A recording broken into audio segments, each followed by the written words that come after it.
انها اسكندريه يا عزيزي.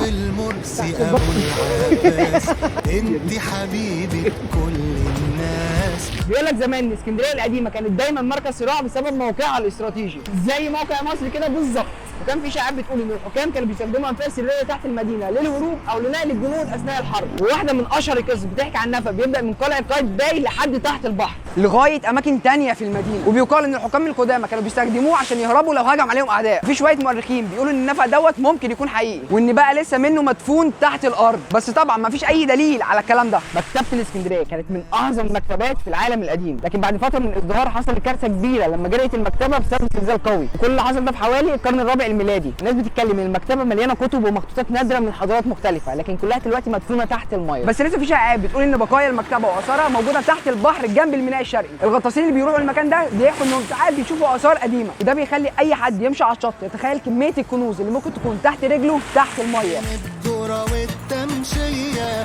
من المعموره للمنشيه يا مساء.